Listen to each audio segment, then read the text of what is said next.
I'm trying to incite ICIS members to help contribute things like code.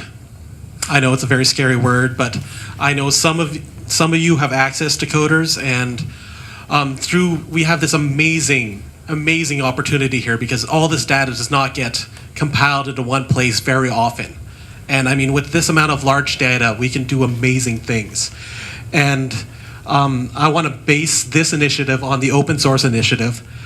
And mainly the difference would be the initiative is locked down to ICIS members, and we're not committed to be technology neutral. So there's no scare that we're not, for those of you using Esri, we're going to try to drag you away from it. Or vice versa. Or vice versa.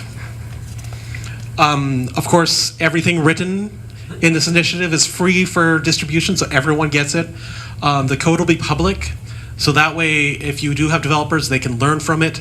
Everything is going to be available, and it's going to be a great teaching tool. And since it's public, people can say, oh, that's a great idea, but I have a better idea. And it'll just keep on rolling into everything that the initiative is supposed to do. And we'll have these better and better tools growing every day. I just wanted to outline through the open source successes, people have been doing this for years. Just the Linux operating system, it's market share is huge, lots of money going into it. These two web browsers are open source, and they're 45.7% of all web browsers are open source. So I mean, these public successes are coming out of this this type of initiative.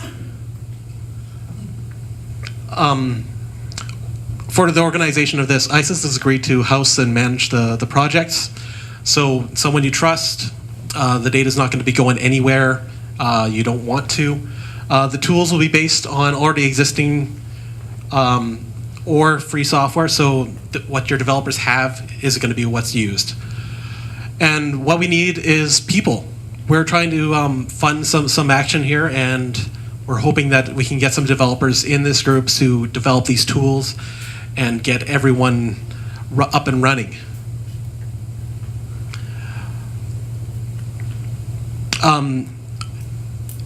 Everyone has idea for tools, and we just don't want them dropping by the wayside. If you put in developers, you'll obviously have a strong influence on what gets developed. And as far as your developers are concerned, they have authorship credits and company credits if that's something that's of interest to you.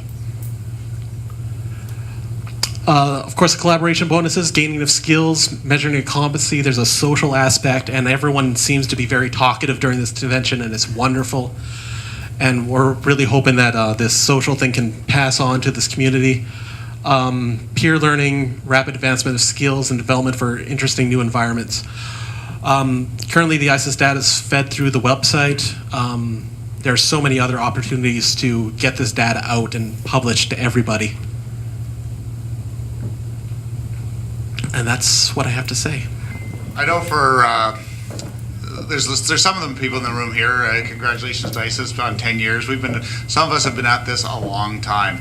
And I went back and looked at something brand new in 1996, which was called a PowerPoint that BC Tel put out along with some lower mainland municipalities that talked about a strategy for data sharing. And sort of looking to the future, I thought it's interesting to see 15 years ago what some of the assumptions and principles were. And just going to hit a couple of the highlights here. Assume that GIS is inevitable. Not necessarily a new thing in 1995, 1996. Position BC tells a significant utility to influence standards and solutions to our own benefit. But do not overcommit to be the first one in and subsequently be the first one who's obsolete. And a lot of the companies did that. Financial assessment to yield a total payback within 2 years. Well, anyone who's been around long enough, and again with ICIS, I don't think we've seen the financial payback yet. 2 years was really optimistic, but the fact that we're still funding ICIS after 10 years, I think says something that we are getting something for our value.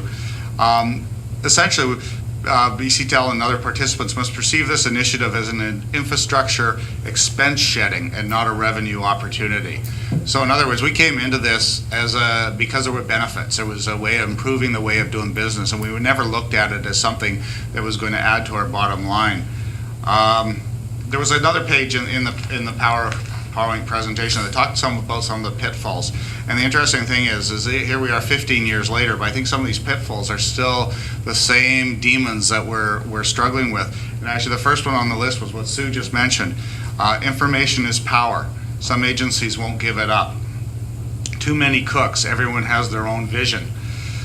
Some municipalities dig in. They won't give up their autonomy. I remember the early meetings where we just had the provincial reps on one side of the room, the municipalities on the other side of the room, and they wouldn't. Sometimes they had their chairs turns. They wouldn't even face each other. We've come a long way. That's really come a long way. Large municipalities have high sunk costs, a tendency by everybody to bite off more than they can chew, and a tendency to participate with words rather than dollars.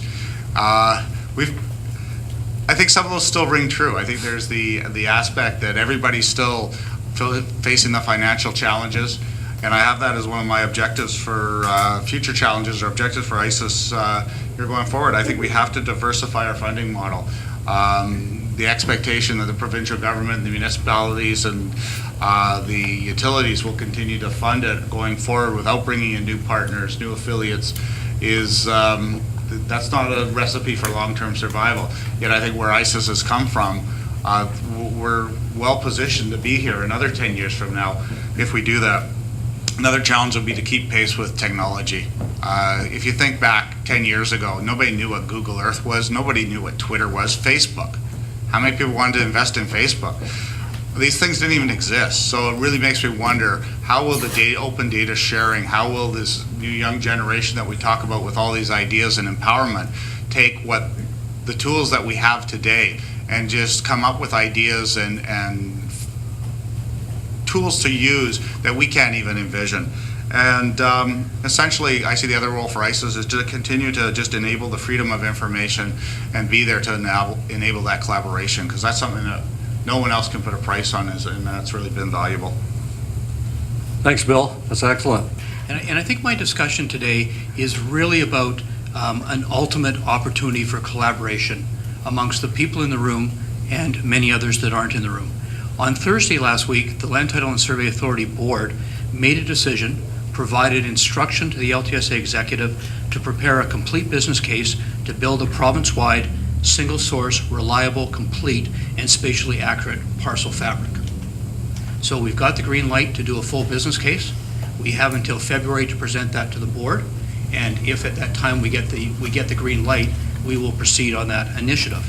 Now, when you think about it, that falls right in line with where ICIS has been going for 10 years.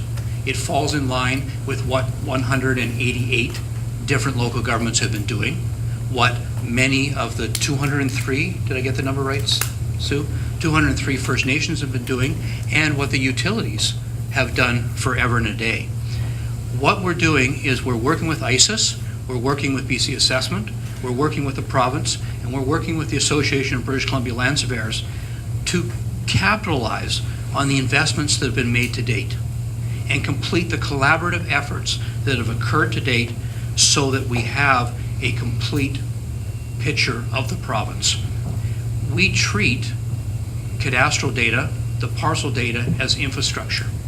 Our belief is that a failing that has occurred forever and a day is it has not been treated the same as our sewer systems. It has not been treated the same as our road systems. It has not been treated the same as our water systems.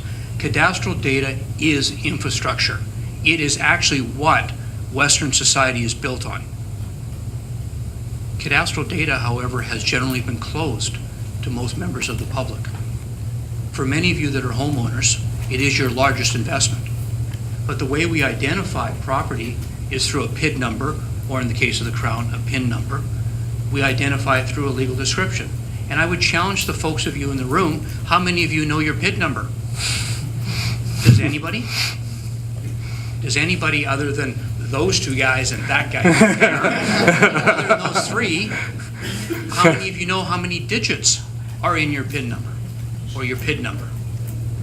It's limited information, yet strikingly, I suspect most of you will actually find your way home tonight.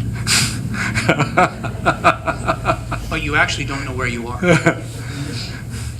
ICIS has provided for 10 years, and has been very successful in building relationships with local government and the utilities. And that is the role that we will look for ICIS to continue to do. The local governments and the utilities are critical. Ferenc, you began this conversation by talking about one source, and that's what we're looking to create. We will look to the land surveyors. We will look to the land surveyors to provide fully geo-referenced data on all of those surveys. We will look for the land surveyors to automatically update the fabric.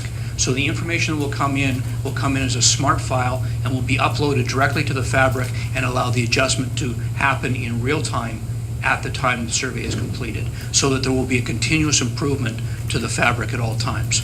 We will start a maintenance regime right out of the chute. So we're not talking about a small local government that may need 3 months or 6 months or 9 months to catch up. That automatic update will occur with registration of the information in the Land Title Office or in the Crown Land Registry. We will look for the data to have the same standard across the province. We're really looking to collaborate with the folks in the room, create an opportunity to ensure that British Columbia catches up. British Columbia is behind. If you look at what's happened in Australia, what's happened in New Zealand, even a number of other provinces in Canada, they're well ahead of where BC is. We've got an opportunity that exists right now because of some changes that have occurred within the province and some cooperation that is being received at the ADM and DM level to move forward aggressively at this time.